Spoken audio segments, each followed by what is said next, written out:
Et hey, salut tout le monde, c'est Mathias le génie du montage qui vous parle. Alors c'est pour faire un petit disclaimer, car sur cette vidéo, le son du micro ne s'est pas enregistré, donc c'est le son de la caméra que vous allez entendre.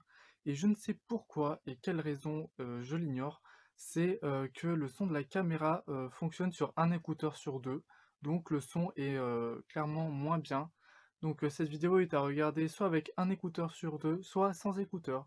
Donc je vous laisse tout de suite avec... Et hey, salut tout le monde, c'est Mathias le génie et aujourd'hui on se retrouve enfin pour une nouvelle vidéo. Aujourd'hui on va voir les attractions oubliées de Disneyland Paris. C'est parti.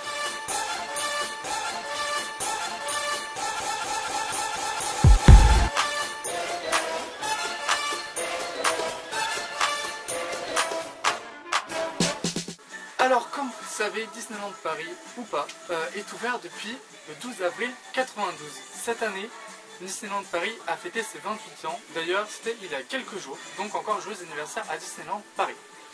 Alors, du coup, comme je vous l'ai dit, on va voir les attractions oubliées, disparues de Disneyland Paris. Alors, on commence tout de suite avec le premier land, donc Discoveryland. Alors, si je regarde beaucoup vers le bas, c'est car j'ai mon ordinateur avec tout de noté juste ici. Alors, on commence tout de suite avec une des attractions phares à l'ouverture de Disneyland Paris, c'était le Visionarium. Cette attraction était une attraction en 360 degrés. Du coup, on était des visiteurs et on allait faire un voyage dans le temps avec, attendez, j'essaie de bien prononcer le nom, Timekeeper et 9A, qui était sa collaboratrice, et du coup, on faisait un voyage dans le temps. Cette attraction a fermé ses portes en 2014 pour laisser place en 2006 à Buzz Lightyear Laser Blast.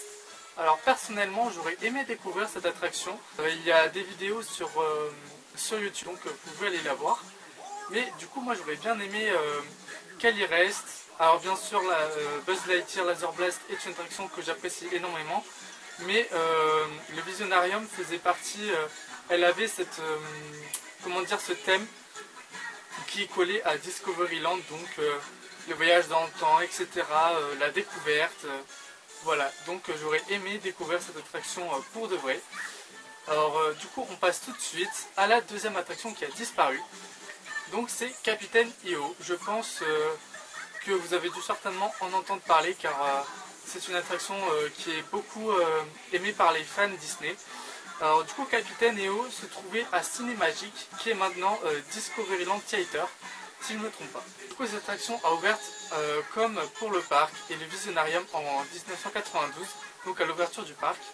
Elle a été fermée en 1999. Le Capitaine Neo, revenons dessus, du coup était une attraction en 3D avec comme personnage principal un capitaine intergalactique qui est tombé avec son équipage sur une planète qu'il ne connaissait pas, avec sur cette planète une reine assez diabolique, assez méchante. Et du coup le personnage principal, je ne me rappelle plus son nom, mais je sais qu'il a été incarné par Michael Jackson. Donc cette attraction, moi je l'ai beaucoup aimée car je suis un grand fan de Michael Jackson. Du coup l'attraction, comme je vous l'ai dit, a été fermée en 99 pour laisser place à Chérie, j'ai rétréci le public, qui a été inspiré du coup du film Chérie, j'ai rétréci les gosses. Donc une attraction, si je ne me trompe pas, qui était en 4D. Elle a du coup duré à peu près 10 ans. Elle a été revenue en 2010 pour la mort de Michael Jackson.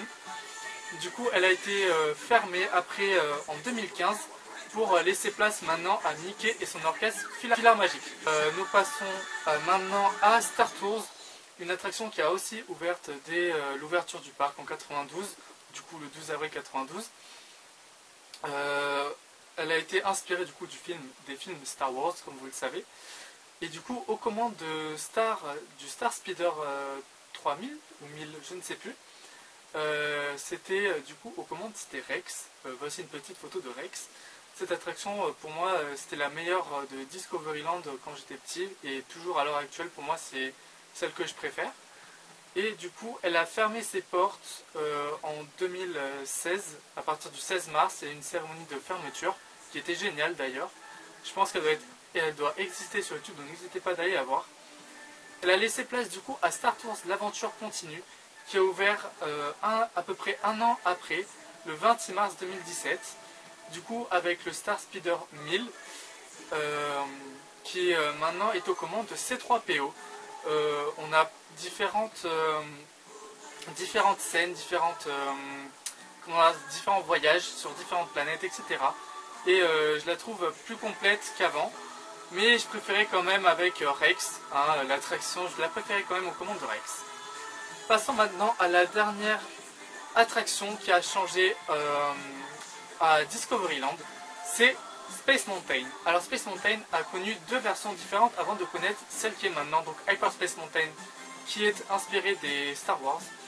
Du coup, la première version était Space Mountain de la Terre à la Lune, qui a raconté le voyage d'une œuvre de Jules Verne. Donc elle a ouvert en 1995 et a fermé en 2005, qui a duré quand même 10 ans. Ensuite, elle a laissé place en 2005 du coup à Space Mountain Mission 2 jusqu'en 2017. Donc c'était aussi un voyage vers la Lune, si je ne me trompe pas. Alors, il faut savoir que Space Mountain, je ne les ai pas faites, que ce soit de la Terre à la Lune ou Mission 2. Déjà parce que j'étais trop petit à l'époque de la Terre à la Lune. Et pour Mission 2, c'est que j'avais énormément peur des attractions de sensation fortes. Donc nous passons maintenant à Hyperspace Mountain, donc la dernière version de Space Mountain. Alors celle-ci, je l'ai faite. J'avais entendu des rumeurs, pas entendu des rumeurs, mais j'avais vu différentes vidéos, j'avais regardé les on-ride que l'on peut trouver sur YouTube. Et franchement, moi qui n'aimais pas les sensations fortes, franchement j'ai kiffé la faire, franchement je vous mens pas. C'est une attraction que maintenant j'aime beaucoup à Disneyland Paris, donc dans ce coin de Discoveryland.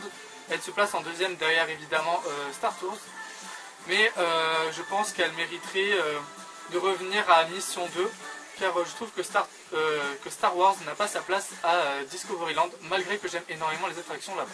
Passons tout de suite à Fantasyland. À Fantasyland, il y a une seule attraction qui a été qui a disparu, et du coup c'est les pirouettes du Vieux Moulin. Donc elle a ouverte en 2000 et a fermé en 2002.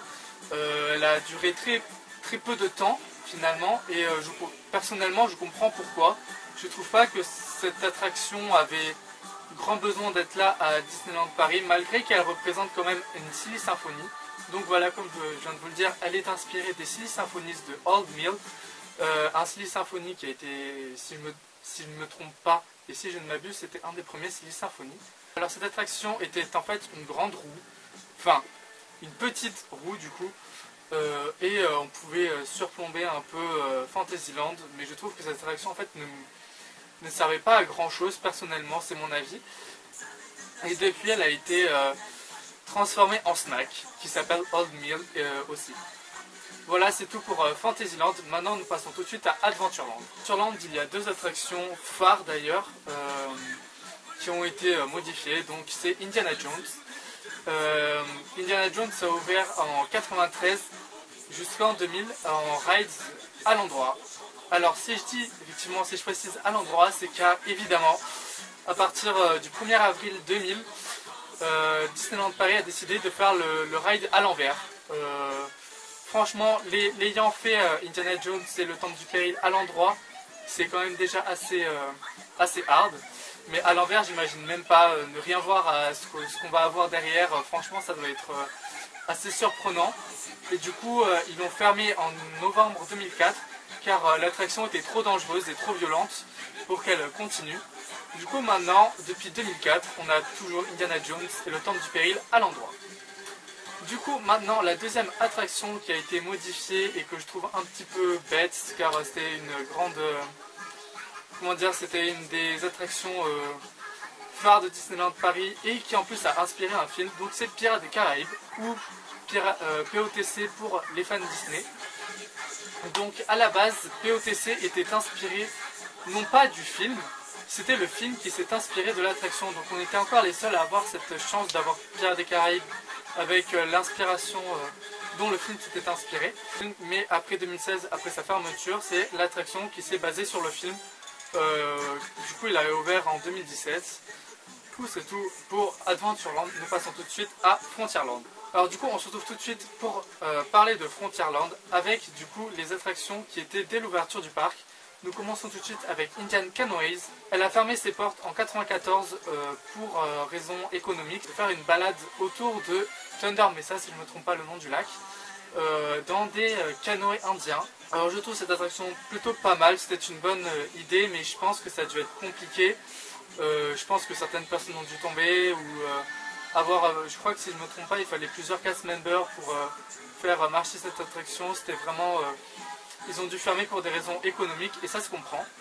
Et ensuite, du coup, la deuxième attraction, c'est River Rug Fjellboat, donc qui également nous permettait de faire une balade autour de Thunder Mesa. Mais cette fois-ci avec, si je ne me trompe pas, un plus petit nombre de personnes ou un plus grand nombre, je ne sais plus lequel des deux pouvait accompagner plus de personnes. Alors celle-ci a fait 2 fermetures et 2 ouvertures, c'est exceptionnel. Elle a ouvert également dès lors de l'ouverture de Disneyland Paris, donc en 92, et a fermé ses portes 10 ans plus tard en 2002. Puis a réouvert, je ne sais pour quelle raison, en 2017, puis a refermé en 2009. Je n'en avais jamais entendu parler. Mais voilà, c'était ces 2 attractions de Frontierland et je trouve qu'elles avaient fortement leur place à Frontierland et à Disneyland Paris, malgré qu'il y ait sûrement eu des petits couacs durant ces attractions, durant ces différentes attractions. Voilà, c'est tout pour les attractions oubliées X disparues de Disneyland Paris. J'espère que cette vidéo vous aura plu et que vous allez vous abonner à ma chaîne et à venir sur mon Instagram. Venez nombreux les amis. Du coup je vous dis à bientôt pour une prochaine vidéo et ciao tout le monde.